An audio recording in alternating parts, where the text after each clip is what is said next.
Real quick before we get into today's video, just want to thank all the people over on Patreon for all their support, because without their help, the upgraded content that you see on the channel, that you really see in the video essays and a few of the lore discussions, would not be possible without their help. But over on the Patreon, you get sneak peeks of videos months in advance. Patrons also get priority on the Q&As. Every 3 months we do an anime and manga haul, and I give away a lot of good goodies in that. And it's also just really cool to talk to you guys in the DMs, and if some of you guys have theories that you want me to talk about on the channel, obviously I will talk about your theories. Just send them to me over on the Patreon. But with that being said, let's get into the review. Yo, what's going on, everybody? It's your boy Naruto Explain here, bringing you guys another review for Boruto Naruto Next Generations episode 234. And now that episode 234 is done and in the books, we got a lot to talk about. So we're in the 3rd episode of this hidden miss assault arc, and I have to say, for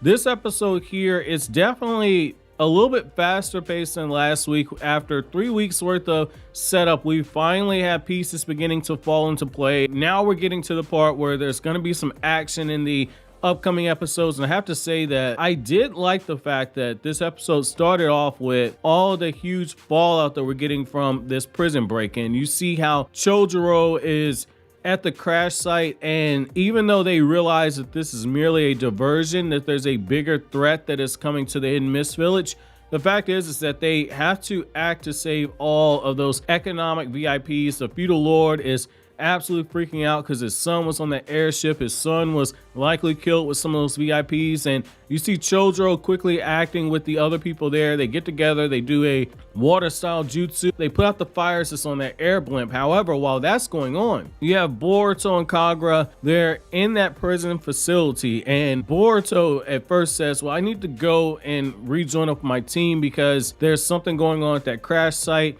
I can't leave my team in a matter like this. Boruto gets told to take the Thunder Train, and then all communication ends up getting broken. And that's when we see that the people breaking into the facility are actually members of that Funato clan, who are the pirates that are trying to break in to free that one person we saw chained up in the last episode where he was suspended. And they were told that you can't give him any type of water because even a drop of water will restore a huge amount of his power. Well, turns out the person leading this prison break is actually the guy's son. And what I like right here is that this arc has been building on some of the stuff we saw in those light novels, where we do find out in the light novels, in particular the Sasuke Shin and the Teacher Star Pupil novel, that the Hidden Mist Village has quite a few of these terrorist groups who are not on board with things that Chojuro and the feudal lord are doing, and you're seeing some of the pushback here. So in the Sasuke novel, it was the Purple Moon religion. In this one, you got the Funato clan. And what I like here is that when they start breaking in, they just go after the civilians. And you just see how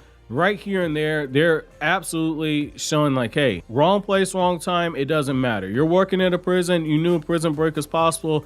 It is what it is. They get trapped into a water prison jutsu, and Boruto ends up following along with Kagura. And as they go to investigate the situation, we see that the guy leading the prison break, when it comes to the shinobi that are under his guard, they're all tools. And that kind of goes back to something you saw in the Land of Waves arc, where Zabuza did say that, like, when it comes to ninja, you're just tools for your employers. And you see that mentality here, where all of this water is just trickling through the prison in a very controlled manner. And the prisoners who are locked up, they're catching on to what's happening. But you have this sensory ninja who is releasing all this water, and he's using that water to figure out where their leader is. And he's expending so much chakra trying to perform this jutsu in a controlled manner that he's got blood dripping from his nose. And you got the 3 members of the 7 Ninja Swordsmen of the Mist that are locked up that are watching the entire scene, and they immediately realize something else is going on here. And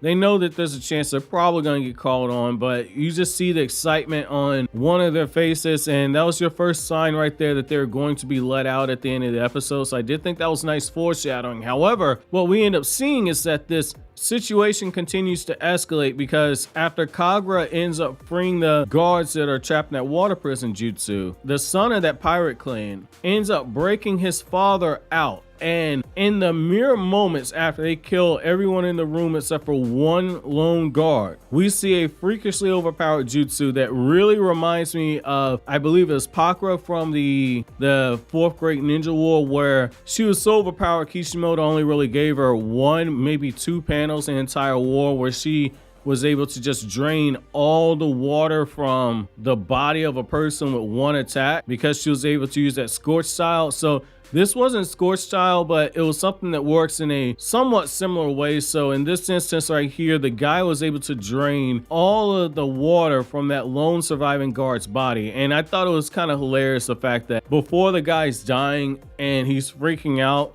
he's like, my grandmom always told me you never want to work in a prison. That's the last place you want to work. And I was like, yo, fam, you absolutely right. And I can go ahead and say, I don't care. I put myself on blast. Like, I remember when I lost a job when I got out of college. Like, for a second, I applied to work as a correction facility officer. And that's one of those things where I'm like, thank God that never happened. Because I promise to God, yo, if they would have broke in and all that other stuff, I'm like, yo, there go the keys. Go get them. Ain't no way, man. I ain't dying for none of that shit, man. So I understand where old boy was coming from. He was like, man, I got shit that I want to do. Grandma told me I don't need to work here. I'm trying to get grandma's peach tea. If you watch Batman versus Superman, you know the joke there. But I got to say, fam, like, I thought it was kind of cool to see that. And I have to say, where I am a little disappointed is where when they cut to the scenes with Sarada, the first scene where they cut to with Sarada, I was disappointed when Kawaki's like, hey, you know, a team captain isn't supposed to lose their cool. And I was like, damn, this is one of the drawbacks to getting these anime original arcs. All of a sudden, Boruto doesn't use his full power when he needs to, and Sarada becomes the whiny, emotional brat that she was early on. And this one, it wasn't necessarily that she was being overly emotional, but she's like, Dr. Katasuke, wake up, wake up. It's like, yo, take him to a medic. Kawaki should not be the one that tells you that. And then when he does end up going to a medic and getting checked on, Sarada's just kind of standing there. And I did not like that, but that's one of the things where it kind of makes sense to a certain degree, because the anime did have the episode where it showed you that Sarada basically sucks at medical ninjutsu. However, the problem that we have here is that essentially they have nobody on their team that can use medical ninjutsu. Like, even Iwabe on Team 5 can use medical ninjutsu. Like, every team's supposed to have a medic. Now, if you're relying on Sarada, Sarada's absolutely useless when it comes to medical ninjutsu because she sucks at it. I was a little disappointed there, but at the same time, it kind of makes sense. Now, I have to say, I thought the ending of the episode was kind of funny. So essentially, after Boruto and Kagura get to a situation where they realize, like, oh my God, they broke the pirate clan leader out. He's drained the water from these people. He's basically gone from super skinny to being buff as hell. You got these pirates. They've begun taking over the different islands. They get to one island. You very briefly see them walking through, slaughtering everybody on the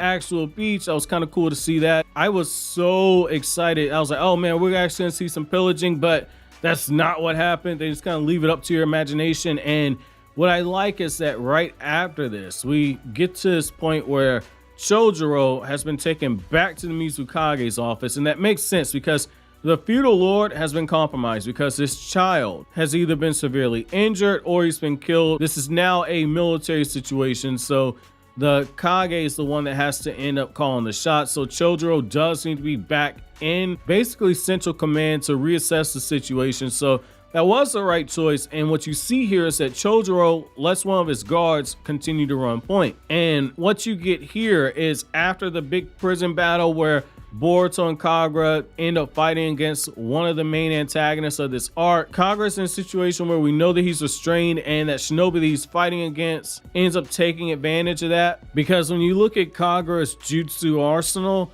this is a similar situation what Naruto had when he fought against Delta, where Naruto can go super crazy because he's literally right next to the academy. Kagura can't go super crazy because They're in a prison where you got the prisoners to worry about, you got the employees at that prison to worry about, you're in a confined space. Kagura can't use his full arsenal of jutsu, so he had to fight restrained. It's the same thing with Boruto. You can't see Boruto use stuff like Thunderclap Arrow or any of Boruto's more overpowered jutsu because of the situation we're in. Situational awareness is a huge thing here, and Boruto and Kagura don't have that skill that somebody like Naruto has, where he can contain the output of his damage. That's how Naruto is able to use a Rasen Shuriken against Delta, something that is strong enough to cut through a god tree, but Naruto is able to confine the destructive output to the point to where he's not blowing up the entire training ground where he and Delta are fighting at. He's not blowing up the academy that's right door because he's able to control the destructive output of his attacks. Boruto and Kagura aren't that skilled, so it makes sense that they're waiting to get to open space.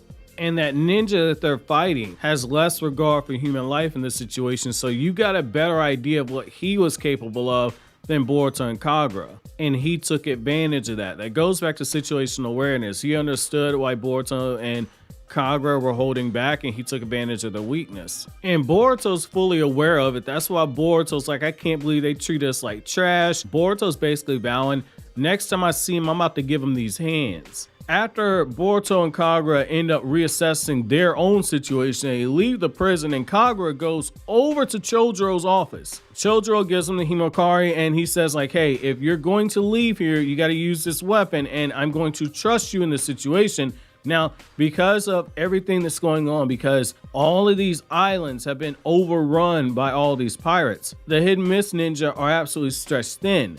This is the situation that they have to handle themselves, so they can't call for backup. And even if they did, you run into a situation of, by the time allies from another nation show up, you run the risk of entire sections of the country being taken over. They still have their pride as Ninja the Hidden Mist Village. This is still their country to defend. Right now, Chojiro's in containment mode, and he's taking a gamble with Kagura's team. He tells Kagura, you can assemble a team and you can go, but don't expect any type of backup.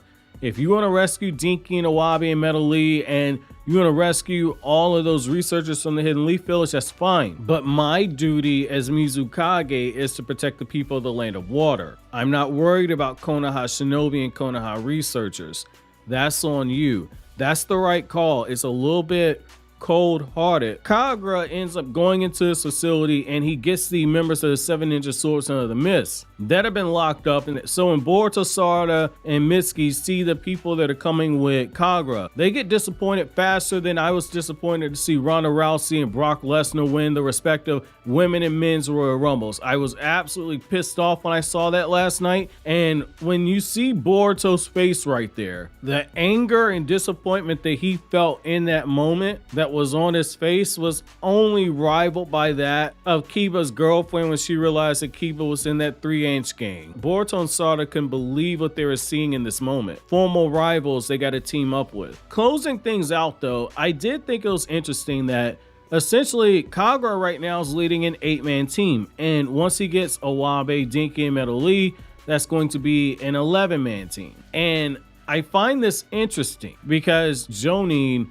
part of what they're able to do is able to lead these mass ensemble teams. Anything over 8 teammates is basically led by a Jonin. And so I thought that this was interesting. That's one of those things where it kind of makes sense because he is the special advisor to the Mizukage. He is somebody that Chojiro's basically said is going to be the next Mizukage. So him getting that extra bit of support made a lot of sense. I mean, overall, this was a cool episode, man. Like, this was likely the last setup episode. The next few look like they're going to be action heavy. So I'm kind of curious to see where they take this from here. So my question to you guys is, in the face of all of the chaos that happened in this episode, who do you think reacted the best in terms of reacting to a crisis? And then if you had to assemble a 3-man team of your own to do a rescue mission using members of Boruto's generation, what 3 people would you choose for basically a espionage mission where you break in, you find the person that you're trying to rescue, and then you got to get out of there and you need to avoid conflict? What 3 people would you choose? But as always, guys, like anything I had to say, don't forget to comment, rate, subscribe, and share. Thank you so much for watching until the end. Have an awesome day, guys.